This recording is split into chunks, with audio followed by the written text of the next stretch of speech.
ایک دفعہ کا ذکر ہے، نیلے پہاڑوں اور چمکتے دریاؤں کے درمیان ایک خوبصورت گارو تھا۔ وہاں ایان نام کا ایک لڑکا رہتا تھا جسے کہانیاں سننا بہت پسند تھا۔ ہر رات وہ اپنی دادی اماں کے پاس بیٹھ کر دلچسپ قصے سنتا، کبھی دیووہے کے، کبھی بولتی ہوئی جانوروں کے، اور کبھی جادوئی زمینوں کے۔ مگر ایک رات کچھ خاص ہوا۔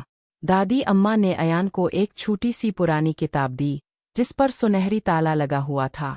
دادی اماں نے آہستہ سے کہا، یہ ہے جادوئی کہانی، یہ صرف اسی وقت کھلتی ہے جب کوئی سچے دل سے جادو پر یقین کرے۔ ایان کی آنکھوں میں چمک آ گئی۔ اس نے کتاب کو سینے سے لگا کر کہا، مجھے جادو پر یقین ہے۔ چرا تالا غائب ہو گیا۔ کتاب کے صفحے ہلنے لگے اور اچانک کمرہ گھومنے لگا جیسے کوئی چکردار جھولا ہو۔ جب ایان نے آنکھیں کھولیں تو وہ اپنے کمرے میں نہیں تھا، وہ ایک چمکتی جنگل میں کھڑا تھا جہاں درخت قوس و قزح جیسے رنگوں کے تھے، بادل ٹافی جیسے لگ رہے تھے اور گلہریاں باتیں کر رہی تھیں۔ جادوئی کہانی کی دنیا میں خوش آمدید، ایک چشمہ لگائے الفالو نے کہا۔ تم ہی ہو نئے قاصد؟ قاصد؟ ایان نے حیرت سے پوچھا۔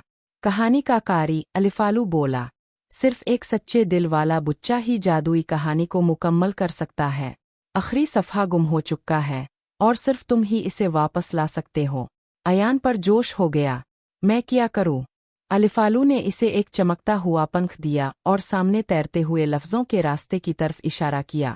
گمشدہ کرداروں کو ڈھونڈو، غسیلا دیو جو آخری صفحہ لے گیا ہے اسے سمجھاؤ اور خوشی والا انجام واپس لاؤ۔ ایان دوڑنے لگا۔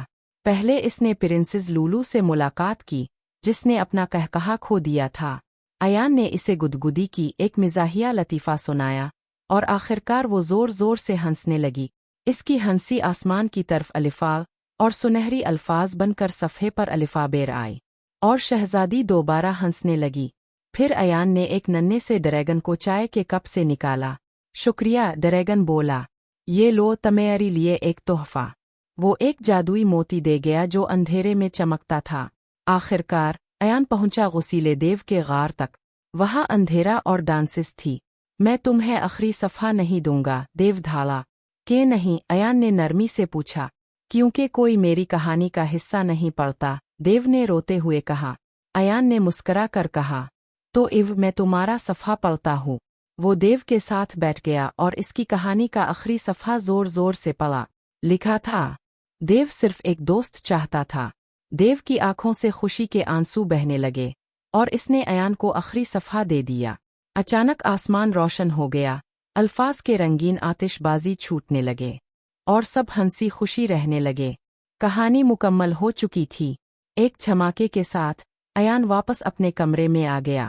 کتاب اب روشنی پھیلا رہی تھی اور دادی اماں مسکرا رہی تھیں۔ تو کہانی مکمل ہوئی۔